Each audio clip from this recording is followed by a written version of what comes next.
If you haven't heard about Anchor, it's the easiest way to make a podcast. Let me explain. It's free. There's creation tools that allow you to record and edit your podcast right from your phone or computer. Anchor will distribute your podcast for you, so it can be heard on Spotify, Apple Podcasts, and many more. You can make money from your podcast with no minimum listenership. It's everything you need to make a podcast in one place. Download the free Anchor app or go to anchor.fm to get started.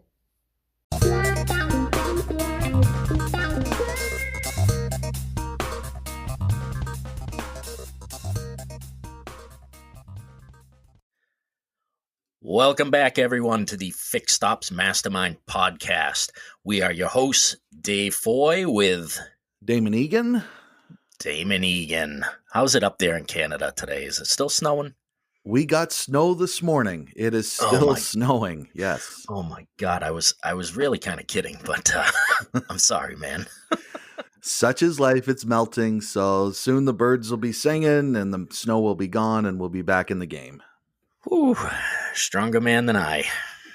It's hard enough down here in New England. Can't imagine up there. Well, I know. I just wish that it would go sooner than later, but we always try and make the best of the situation, and this is now time to change over the tires. There you go. You got to get ready for your 3 days of summer you have up there. Yes, 3 days. Well, we could have winter, fall, spring, and summer all in one day. That's a beautiful thing. It absolutely is. So today we've got excitement for him today, don't we? Absolutely, we do. Absolutely. So we have the top 5 ways to improve your advisor's performance today, not tomorrow, not in a month, but today. 5 things that you can do to help your advisors improve today. Oh, exactly. I mean, with our appointment counts being lower, now is the time to get those processes on top, get them front and center. And then when it does get busier, you'll already be well prepared. Absolutely. The time to get ready for the game is not 10 minutes before the game, right? It's you got to practice the week before and the month before. Yes, It's always about the preparation. If you're not on top of your game, then you're going to fail when it comes crunch time. Absolutely. So we have, get right into it. Number 1, train the walk around. Oh, the advisor's worst enemy, the walk around. They do it because we tell them to. But should they do it because we tell them to? Or should they do it because it's awesome? It's pointless to do it if you're just doing it because you were told to. Here's the deal with a walk around.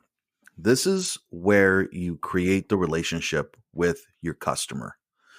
It gives you a common starting point. It gives you something to talk about because, as we all know, the car is just a commodity. This is where you start to make the relationship. And all too often, advisors do a walk around to do what? To CYA, right? They want to cover their own asses for any damage on the car to say, look, we didn't do it. That is entirely the wrong thing to do when doing a walk around. You're not doing it for that. You're doing it to compliment. You're doing it to have a conversation.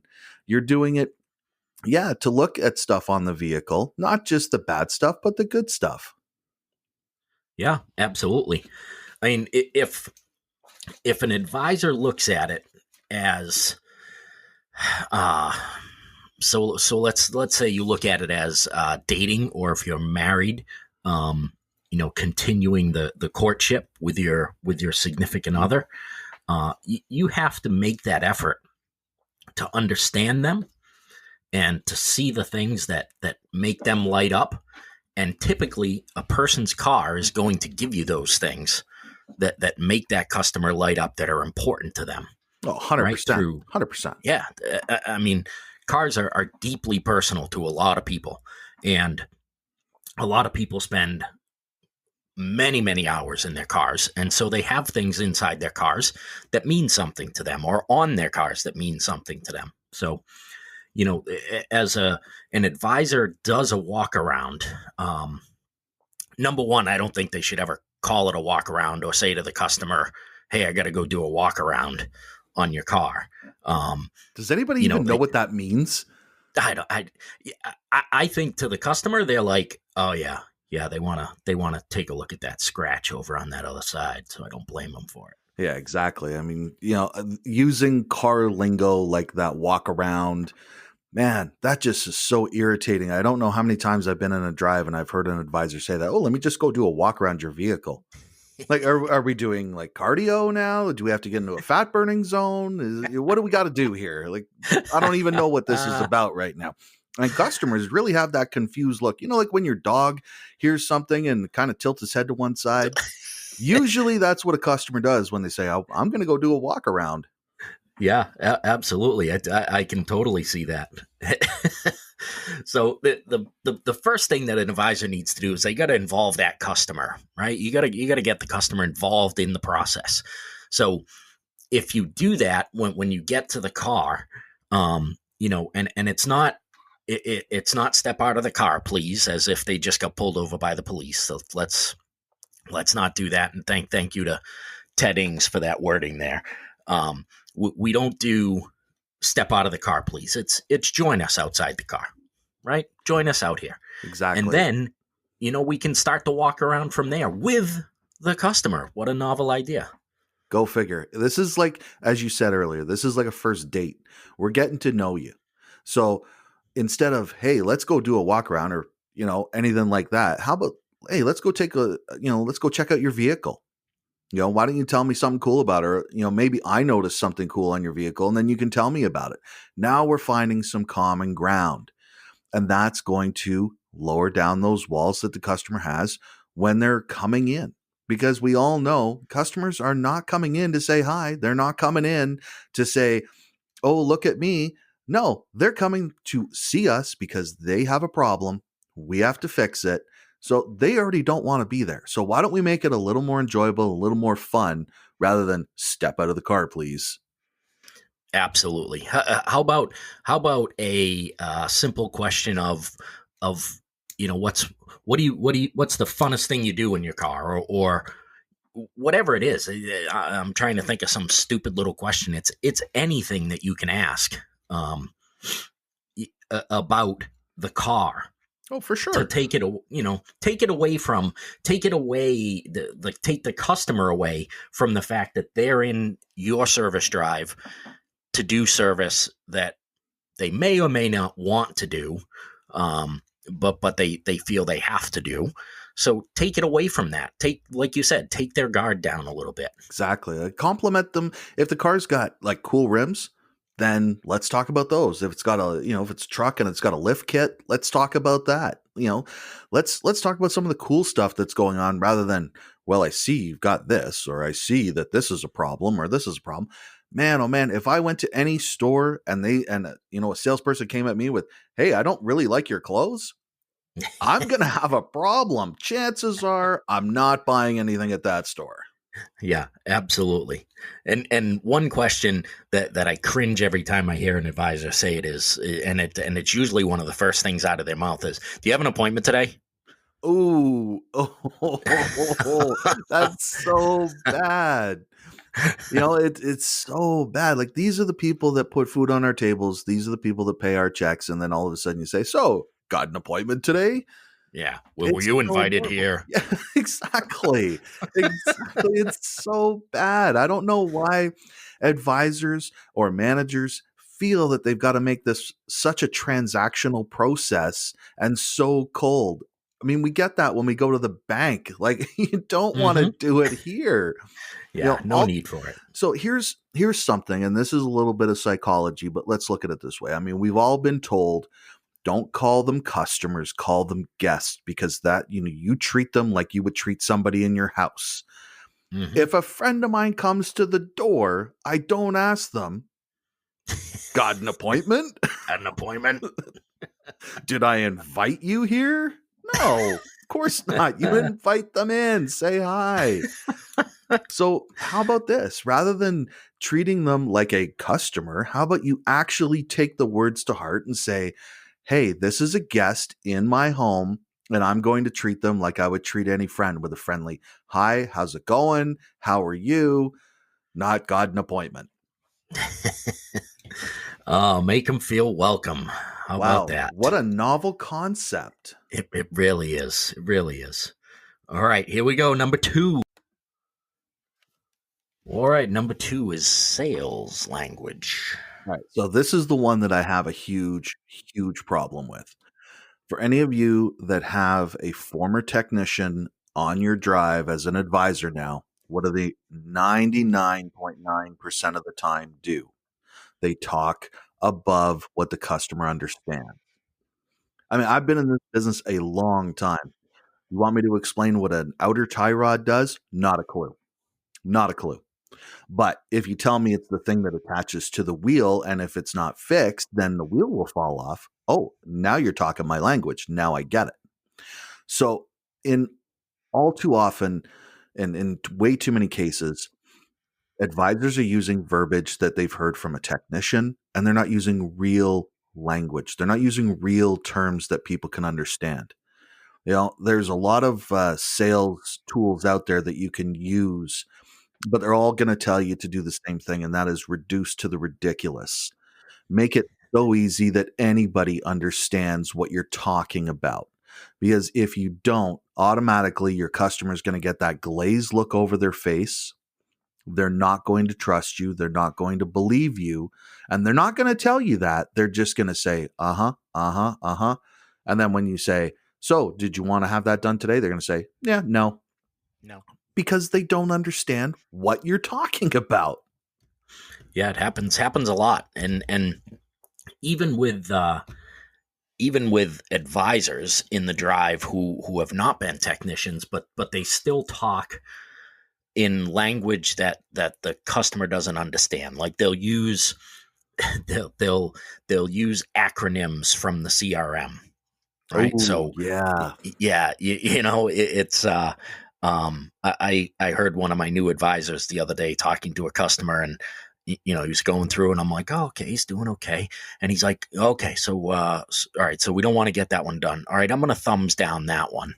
And he's talking about using ASR, and it has a thumbs up or a thumbs down to say whether a repair gets done or not done. It's just an internal thing. It alerts the technician as to whether they're doing the job, not doing the job, parts, whether they need to pull parts or not. And a customer has no idea. And I'm just sitting there thinking on the other end, like thumbs down is such a negative connotation to it. I'm like, what does that customer feel right now? Absolutely. And we touched on this last week, but I'm gonna go back to it. And this is all too often the service advisors do not get the proper sales training. And that's a huge thing.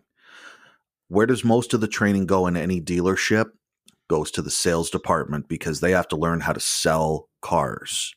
An advisor will see as many clients in a day than a salesperson will in a week.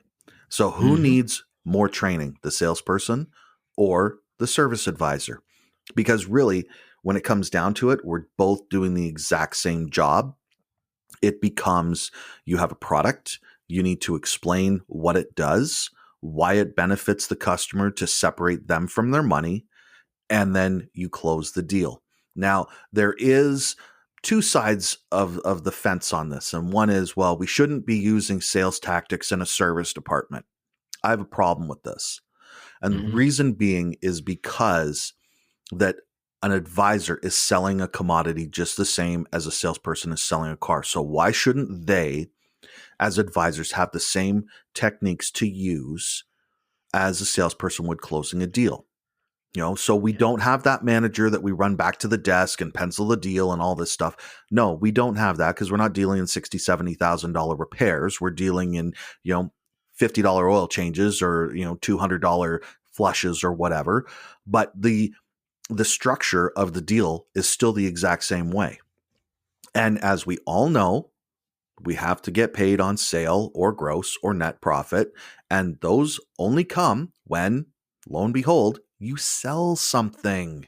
Yes.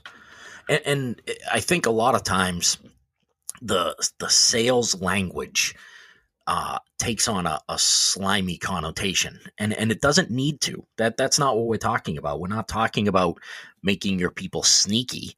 We're simply talking about learning the psychology of sales and what to say, how to overcome that no when you get it without just arguing with a customer.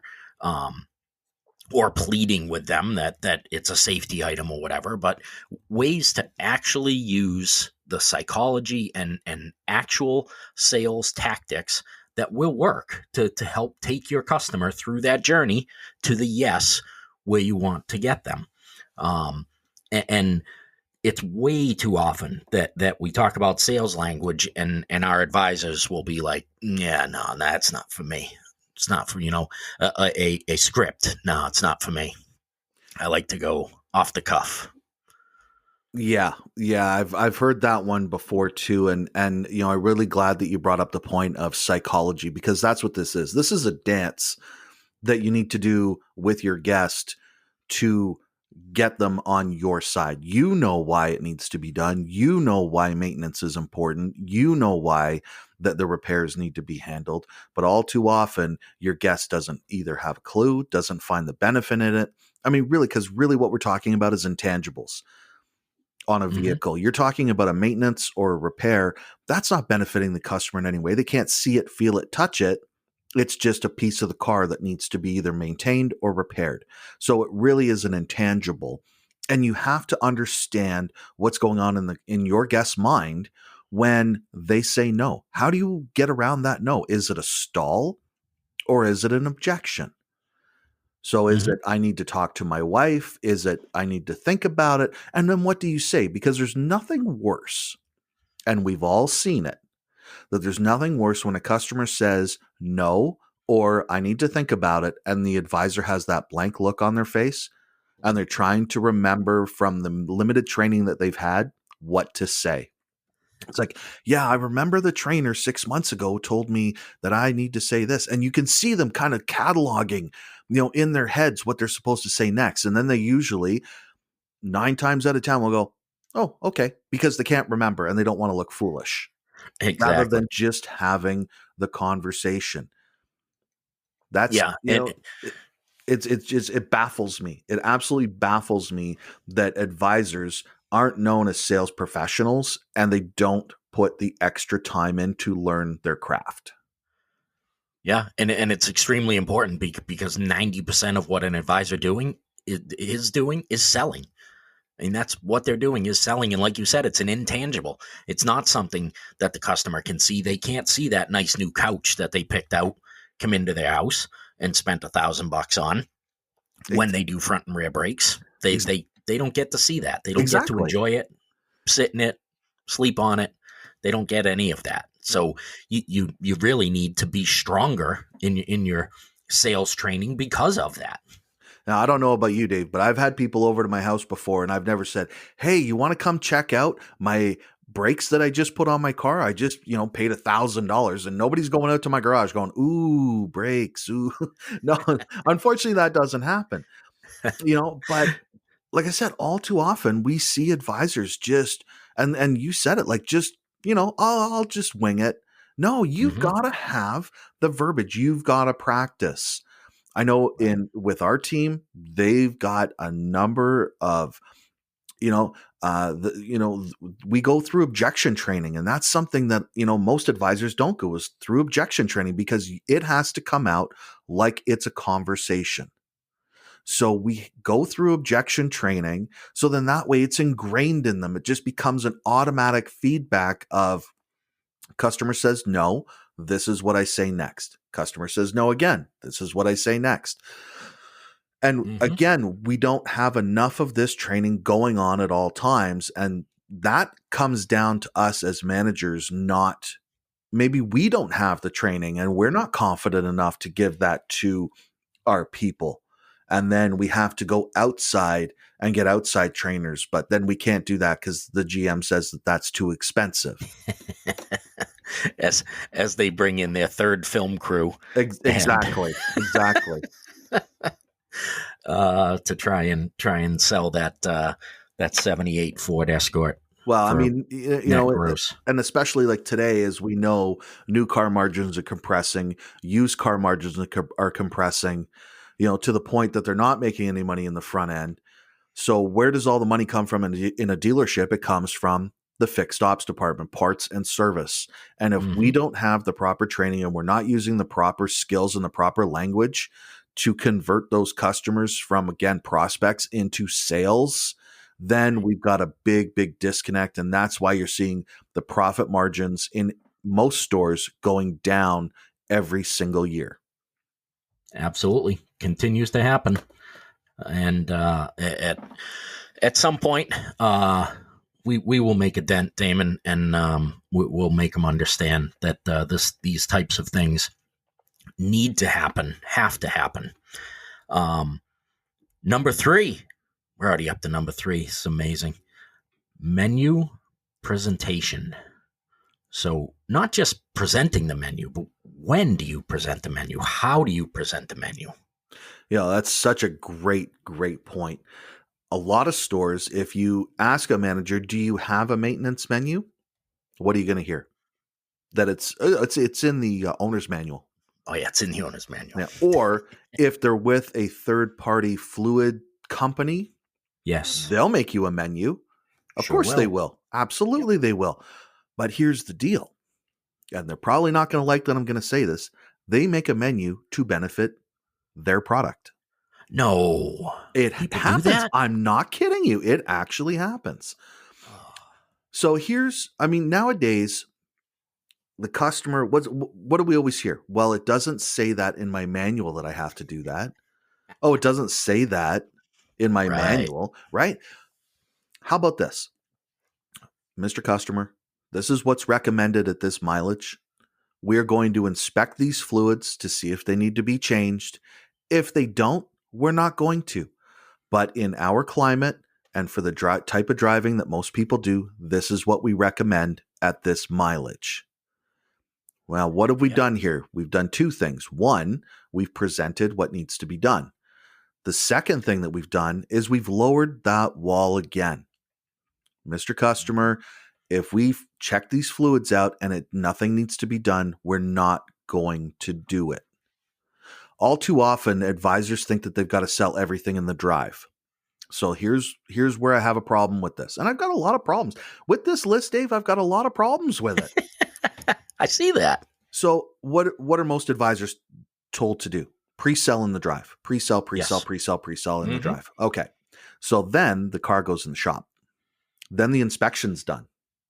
Now the technician comes back to you and says, oh, on top of all the stuff that you sold, now go sell this, $2,000 worth of other stuff. Right. So now you're making a second call to the customer or a second text message or an email or anything else that you found. Now, what have you done with the customer? You've blown that trust out of the water. Hey, you need all this stuff, whether you need it or not. I think you do because we haven't even looked at it yet. But now you need more stuff. And I'm probably going to call you again because even after we do these repairs, well, I'm sure we'll find something else. Is exactly what the customer's thinking. Yeah, absolutely. Like, how much more is this going to cost? Yeah, exactly. They already have a low opinion of you going in. Now you've made it worse. Yeah. All right. So, Dave, with your advisors, how do you get them to present the menu? Yeah. So what I'm looking for out of my advisors is to do just that. Just present it. We're not selling. We're certainly not pushing things on a customer.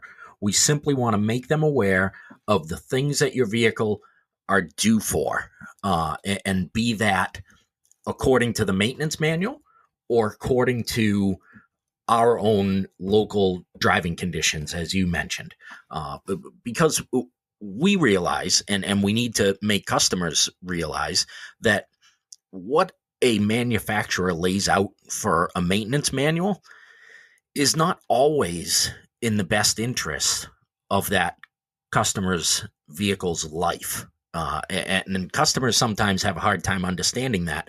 But when it comes down to the lifetime maintenance costs on a vehicle, when they're trying to sell the vehicle, the manufacturer wants that to be as low as possible.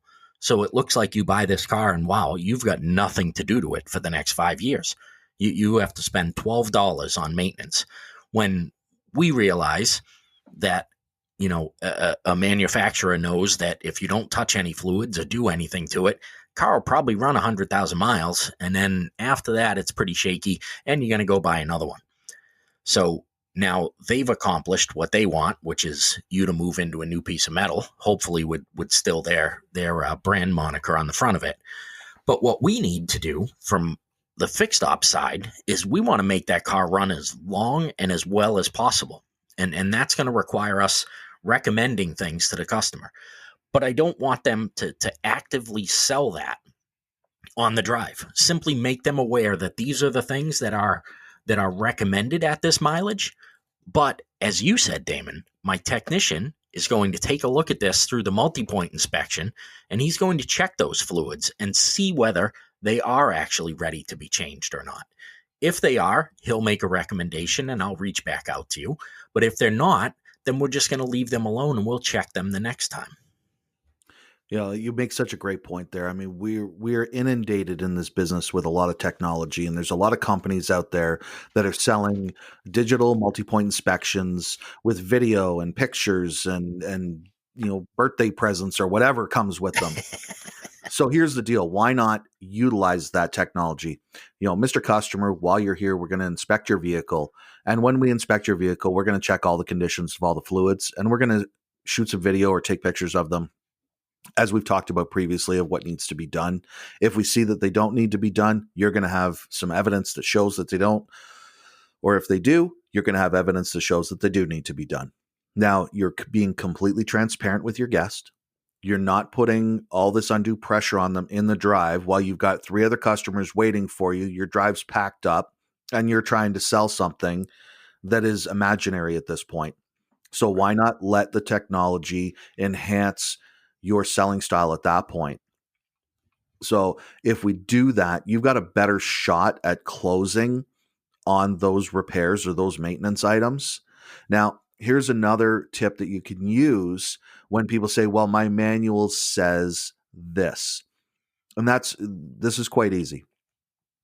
Mr. Customer, the owner's manual that came with your vehicle is the same one for US and Canada. And that's anywhere from California to Maine, from Florida to Northern Canada. So they're not going to print all different manuals for all different areas. And they use one standard maintenance schedule, but this doesn't include the type of climate that we're in, doesn't include the type of driving that you do, whether it's towing, not towing, dusty roads, highway driving. It can't include all that information, or else your owner's manual would be 3 volumes thick. So this is a general guideline, but again, and this is where you move back to your MPI or multi-point inspection. See, I'm using technical jargon. There you go. You use your multi-point inspection at this point and give them the report at that time. This makes the owner's manual go away. Mm-hmm. I love that tip, and it's a great point because it's true.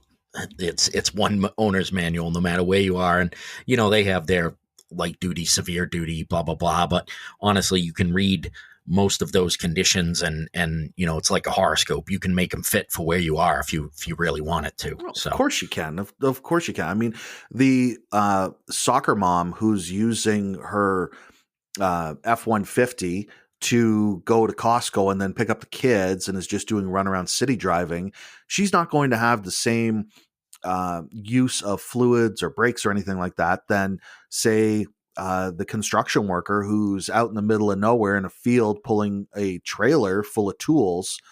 He's going to be using his truck completely different. They could be in the same city or, in the same environment weather-wise, but they're taking a toll on their vehicle in 2 different ways. So you're telling me that the maintenance schedule that comes in the owner's manual is good for both of them? Not a chance. Yeah, no, it absolutely doesn't work that way. And that's an excellent point. Excuse me. And so I think we're in agreement with this, that the advisor's job is not necessarily to sell menu items on the drive, but certainly it is to present them to the customer so that when the technician does make their recommendation, when you're coming back to the customer, it's not the first time that they're hearing about it, right? The same thing with their brakes and the multi-point inspection. It's supposed to go from your brakes are green, your brakes are green, your brakes are green, your brakes are yellow, your brakes are yellow. The next time you're in, probably going to need brakes, and your brakes are red, right? That was the whole point of a multi-point inspection, was so you could watch your things go from green to yellow to red and have some warning and things. And the menu presentation is pretty much the same way. Like Exactly. You're going to present it. The technician's going to back up that finding, or not back it up, and then you bring it up the next time. But at least the customer's been prepared, been made aware of those fluids that could need changing, or other maintenance items, air filters, cabin filters, that type of thing. So excellent. Some good points there. Some very, very good points there. What's number 4, Dave? Number 4, relationship building tools. Ooh, that sounds heavy duty. Yeah. This is where we talk mindset. We talk having an attitude of gratitude. We talk about your attire. Wow. And having empathy. Yeah. That's a lot of stuff. And I like the way that this starts out in mindset. So how many times have you been on a drive, either your own, somebody else's, and you get the advisor that comes in 3 minutes before the doors open, just has enough time to click their computer on and grab their walk around pads, and that's it. They're ready to roll. Happens all the time, right? It's terrible. The mindset that they're in is, I just rushed here. I left home late. I don't have time to review any appointments. I haven't done anything, and today's going to suck. And usually what happens, they don't sell anything. And then they look at you and go, I don't understand what happened today. Nobody's buying. Oh yeah, that's a good one, right? Oh yeah, nobody's buying. It's not me, it's them. Nobody's got any money. Nobody. Then the excuse caboose shows up. Yeah. I've yet to have anybody come to me and say, man, I just couldn't sell today because, you know what? I get up late. I didn't shower. I just brushed a combed a hair through, whatever. I can't say it because I'm bald. I don't know, whatever you people with hair do. And I headed into work and got there 2 minutes before the door opened. That's why I couldn't sell anything. I've yet to hear that. No, I hear you. I'm the exact same way. I've yet to hear an advisor come to me and say, yeah, I sucked today. You know, that as not nice as that is, it would be really refreshing to hear. It would be. You know, and you know, there's many times, and we can use this as a sports analogy, and you will actually get some athletes as they're being interviewed after a game and they had just a bad game, and you will hear an athlete say, yeah, I was terrible today. I was not prepared. I was not mentally prepared to go and give it my all. So this is where mindset comes into play here. And when I was an advisor on the drive, I came in about half an hour early, and I would check through the day's appointments. I would see what maintenances they had declined previously, see what they were due for, and then go to the intangibles. I remember seeing this person last time, and they were talking about their kid and this and that. So what's a common thing that I can talk about at the beginning to have that customer say, wow, you remembered that? That's incredible. That now all of a sudden, again, those walls are breaking down. So we've got to get into the mindset of we are here to dominate, but we've also, and you said it before, to get into that attitude of gratitude. I am here to serve my guests. I'm here to serve my customers as best I can, because if I don't, then they are not going to buy, and I'm not going to have money to eat, and then I'm going to be on the street.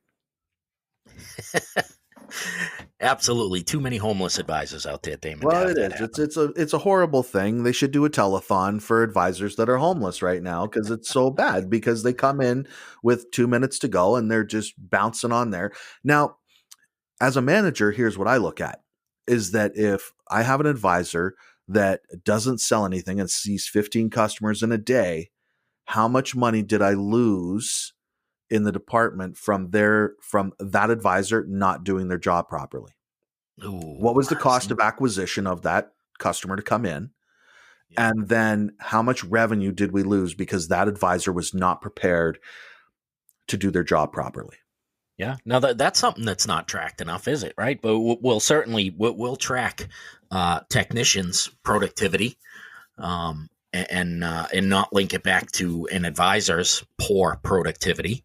If you take that technician that had a 30% productivity on a job, and you go back and you look and you find out that it sat waiting to get approval for 2.5 hours from an advisor, that's another thing to track is the advisor's lost sales. And I'm really glad that you just brought that up because you just stole my thunder. Thanks so much for that. I really appreciate You're it. welcome. But, You're welcome. one thing that I do is I do a missed opportunities report, and I do it every couple of days, and I will pull a bunch of ROs from every advisor, and I will look at what was missed, what was not talked about, what was neglected, what the customer said no to, or what they bought.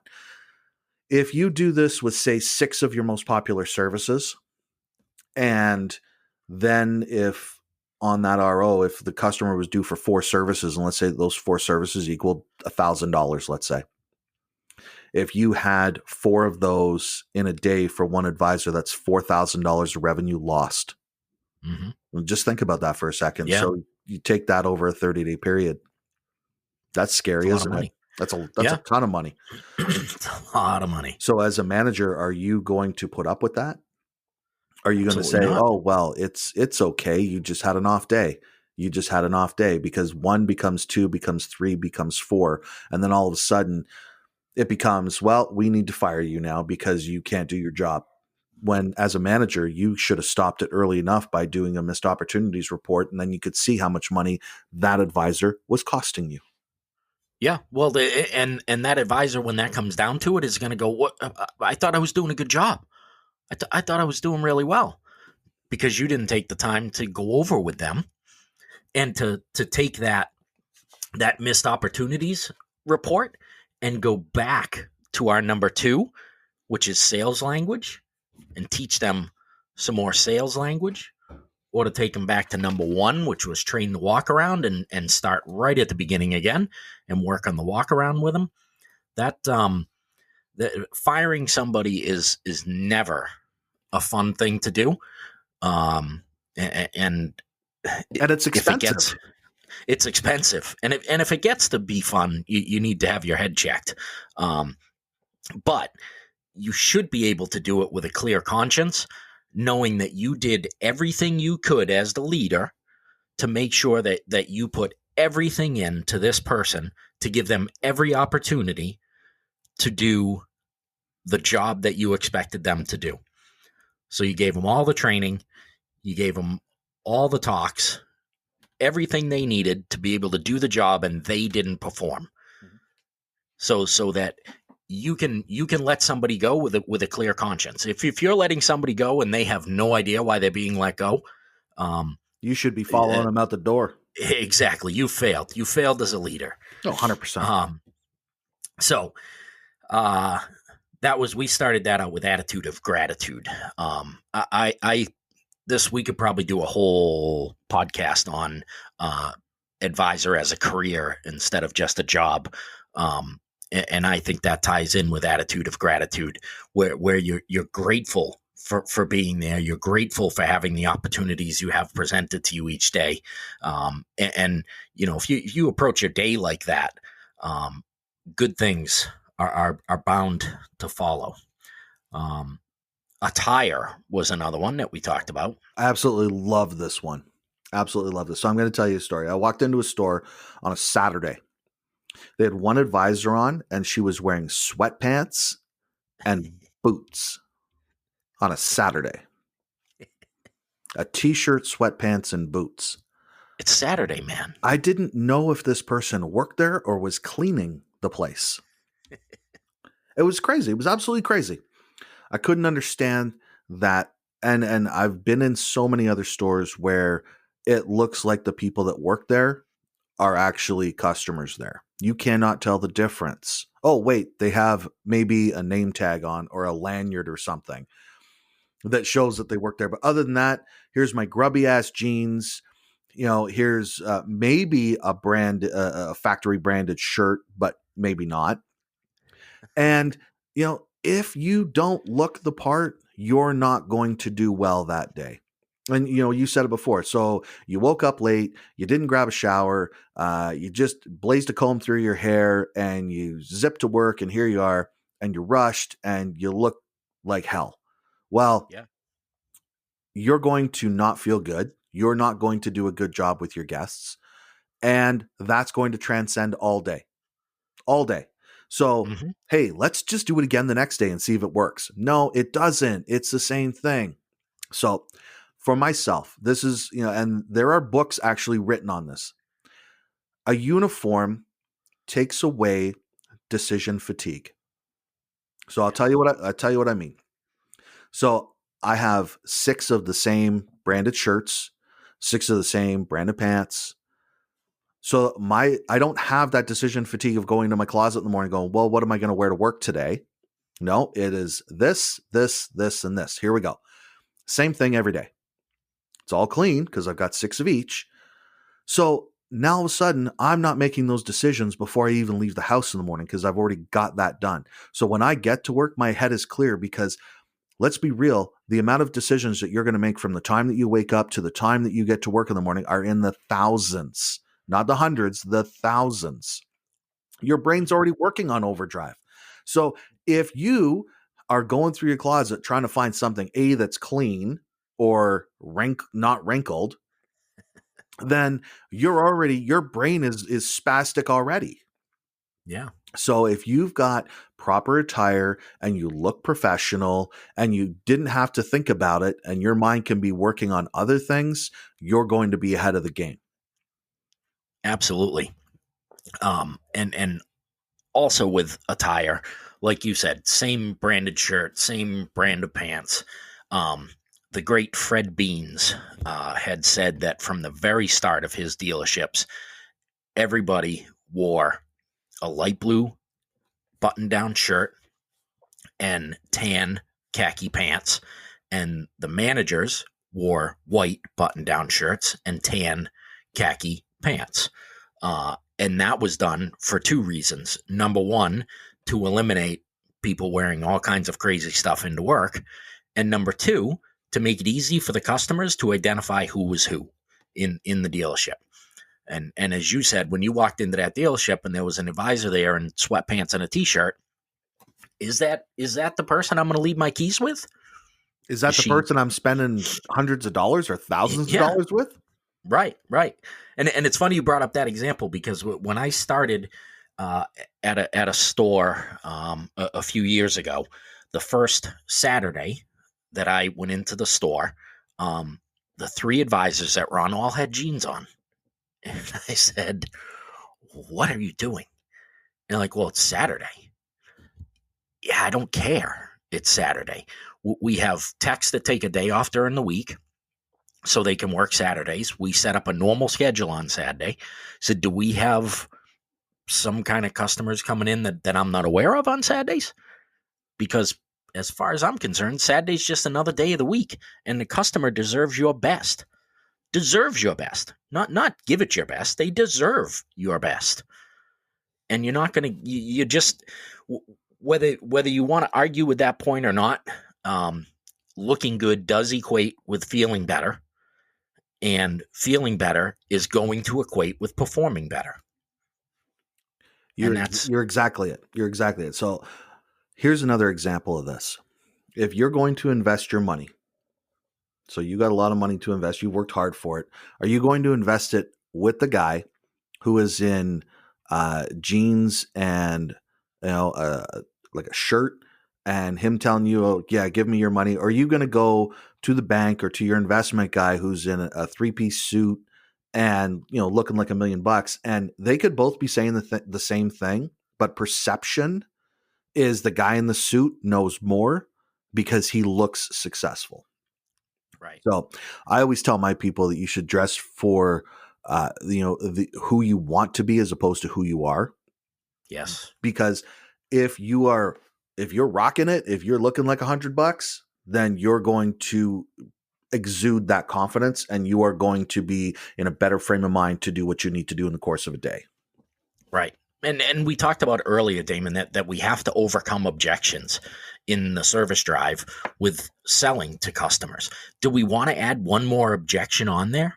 Do we want to add that objection of, I really just don't like the way this guy dresses. He dresses like a slob. Yeah, he looks like a homeless person. Yeah, it's just one more objection to get over that there's no need to even put that roadblock in front of you. 100%. Couldn't agree more. So the last one on that list of relationship building tasks was empathy, which not sympathy, different than sympathy. We're not going to feel bad for a customer, but we do need to be able to understand their situation, right? And that doesn't mean that we have to sell from our own pocket.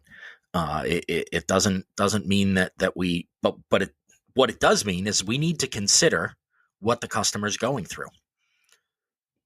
You make a great point. One of the things that I talk about with my advisors is that you can have the empathy for your guests, but here's what it all comes down to is that I didn't build this vehicle. I don't drive this vehicle. I didn't break this vehicle, but I am going to tell you what it needs. So while I understand where you're coming from, what you're talking about, and how you're feeling, I didn't do any of these things. This is nothing to do with me, and this is nothing personal. Because all too often, what happens with advisors is that they get a big estimate from the technician, and then it becomes, well, I don't think I'll present this, or they don't have the money for this, or they probably won't do this. That is a disservice to your guests. You can't do that. Right. You cannot not present everything. Because you didn't build it, you don't drive it, you didn't break it. And all too often, advisors start to think with their own wallets rather than the customers. I mean, if the customer has a budget, doesn't have a budget, it's not my problem and it's not my decision. I can empathize. I'm sorry. Yes. Sorry that this happened. I'm sorry that this broke or that this needs to be done. But again, I didn't build it. I don't drive it. I didn't break it. So, right. But you can help them find a solution for that, right? Of course, 100%. You can help them find that solution. That is your job. You're not a service salesperson. You're not a service stealer of money. You are an advisor. When I go to my financial guy, he advises me on what mutual funds to buy or what stocks to buy or whatever. That's what he advises me. This is what I think you should do based on my expertise. That's what advisors need to do. But all too often, we take, like you said, the empathy card and turn it into a sympathy card. I'm so sorry that this happened, and I know you don't have the money for it. And now because I know I don't have the money for it, so therefore you don't have the money for it. Now we're not going to do anything. Right. Yeah. And that's the difference between the sympathy and empathy. You can have empathy for the situation and for the fact that it's an expensive repair and that they don't have the money for it. But rather than commiserating with them over the fact that they don't have money for it, you find solutions. You be the advisor that you are most likely paid very well for, and hopefully you've chosen this as your career and not just a job. And now you find solutions with the customer. You put everything in order of the magnitude of what needs to be done first, what needs to be done second, what can wait until the next visit. That's what you're paid for, and that's where empathy can help you. 100%. So a lot of times when a customer will say no, it's because they just want to be heard. So here's another tip. Anytime as an advisor, if you get an objection from a customer or a stall or anything like that, or they just come right out and they start coming at you with, you're trying to rip me off and you're trying to do this and this and this. How about this? Just look at the customer dead in the eye and say, I understand. I understand what you're saying. That will diffuse the situation almost instantaneously because they just want to be heard. Right. So if you say that, I understand what you're saying. However, This is the situation that we're in. Now, all of a sudden, it's a completely different conversation, as opposed to you coming at them with this huge estimate, them saying no, and now you're just clashing. So just understand. I understand. Understanding is a big deal to a lot of people, and especially to a customer who feels like they have no other choices. Exactly. You don't want to make your customer feel boxed in. You're there to advise, and advising may mean putting together a plan. Here's a trick that Yes. you can use. If you've got 10 things on an estimate, maybe 3 get done this time, maybe 3 get done in a month from now, and maybe the last 4 get done 2 months from now, or maybe on the next visit. So why not set up an automotive plan for your guest rather than just do it all now, or don't do it at all, or having no plan. Right. Yeah, I love that idea. Set up a roadmap. To go back to your financial advisor analogy, a financial advisor, you're not going to walk in and he's not going to say, all right, well, you need $2 million to retire, so just give me $2 million and you're all set. Yeah, exactly. It's not They gonna don't say that. No, they say, how much Right. do you want to put away every month? What can you Mhm. afford to do? And then this is what it's going to do. Not here, give me all your money right now. That never happens because nobody has it. Nobody's, and Right. it's not realistic. Right. And so they work with you, they empathize with you, and they work out a plan. 100%. All right. What's Guess number what? 5, Davey? Number 5. Always be helping. Oh, That's a little different than the Glenn Ross always be closing. This is always be helping. this is a really good one. So we like to talk about teams. We don't have employees, we have a team, or we have a family, or no, you don't. No, you don't. Everybody is out for themselves. Let's just call it what it is. Because at the end of the day, if I lose my job, my teammates aren't paying my bills. So I just said what everybody was thinking, but nobody wants to talk about it. But here's the deal. You can help each other in the drive. You can help each other with, training. You can help each other with, hey, I just learned this new skill and I want to teach it to you. I mean, how many times have you seen it in a drive where all the advisors are busy except one and people are waiting, and that advisor is just looking down at their computer and praying that nobody comes and asks them a question? Way too often. Happens all the time. So rather than, having that of, oh, don't talk to me because I don't want to do anything, get up and do something. You want to talk about team, we're a team, we're this, we're that, then put up or shut up.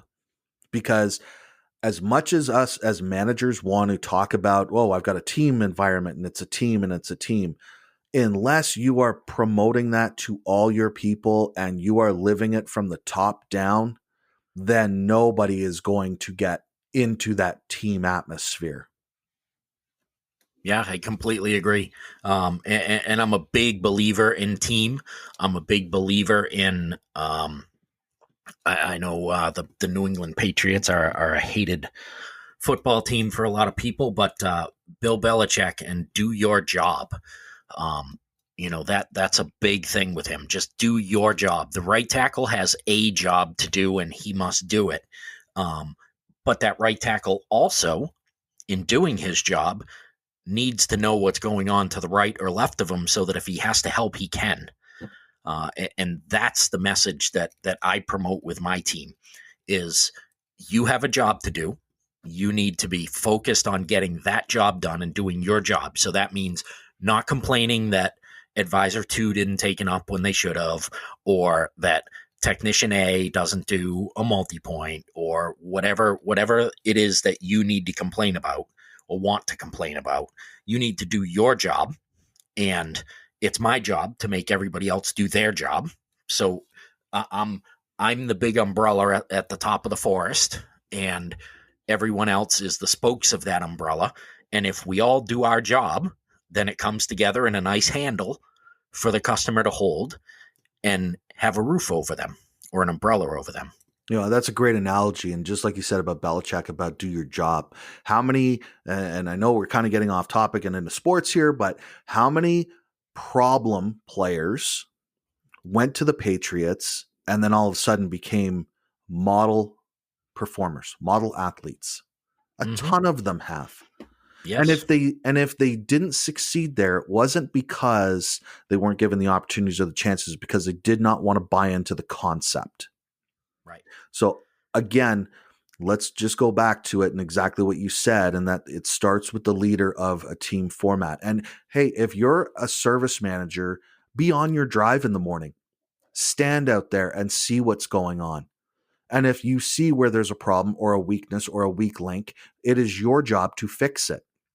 You can call out that advisor that's not helping out to say, hey, you need to start helping out because everybody else is busy. So, I mean, in our drive, in our store, we have what's called a closed drive. So each advisor works with the same guests every time that they come in.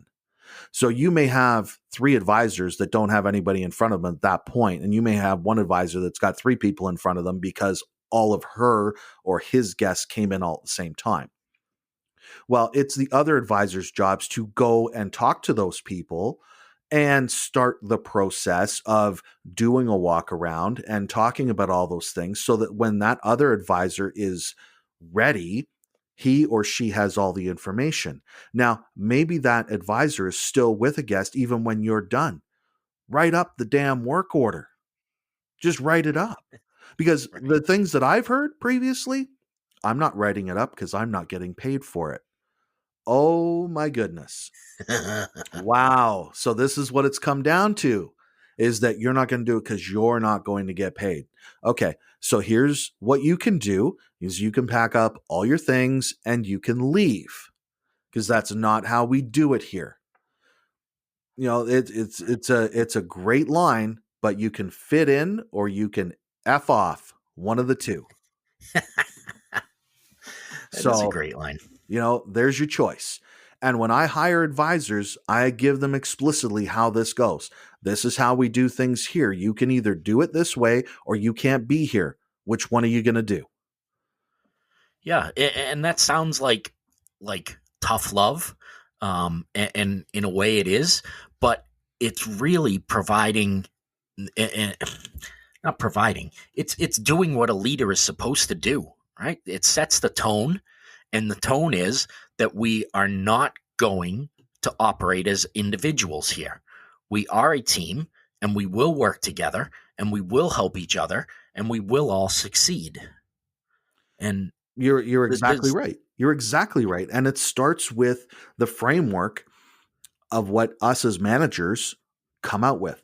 So when, as I said, when we hire every person that we hire, whether it be a technician, whether it be an advisor, they're given a minimum standard that they have to hit. These are the things that you need to do. This is the things that we believe in. Not just, oh, here's your company mission statement on a piece of parchment that's framed sitting, in the waiting room. Nobody cares about that. Nobody cares. Like it's not even worth the paper that it's printed on. But here's the real deal. These are the things that you need to do to work here. And if you can't do those, you can't work here. So what's it going to be? And you have to lay it out that soon, that quickly, and that bluntly.